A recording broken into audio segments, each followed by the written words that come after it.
મિત્રો, પોલીસ તમારી એફઆઈઆર વગર પણ ધરપકડ કરી શકે ખરી? તો જવાબ છે હા. તો ક્યારે? તો એના 3 મુદ્દા છે. પ્રથમ એ કે જ્યારે તમે પોલીસની હાજરીમાં કોઈ પોલીસ અધિકારનો ગુનો કરતા હો ત્યારે પોલીસ તમારી ધરપકડ કરી શકે છે. એફઆઈઆર તેની પછી થશે. બીજું કે જ્યારે પોલીસ કોઈ ઇલીગલ એક્ટિવિટી અટકાવવા માટે પેટ્રોલિંગમાં હોય અને તે વખતે તમે પોલીસને મળો અને પોલીસ તમારી પૂછપરછ કરે અને તે વખતે તમે સાચો જવાબ ના આપી શકો, પોલીસને તમારી ઓળખ ના આપી શકો, ત્યારે પોલીસ તમારી ધરપકડ કરી શકે છે.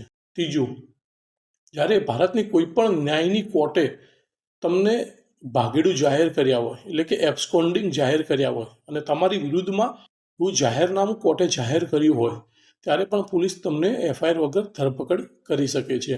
આવા જ કાયદાના વિડીયો જોવા માટે મિત્રો ચેનલને સબસ્ક્રાઇબ કરી લેજો, ફેસબુકને ફોલો કરી લેજો અને ઇન્સ્ટાગ્રામને પણ ફોલો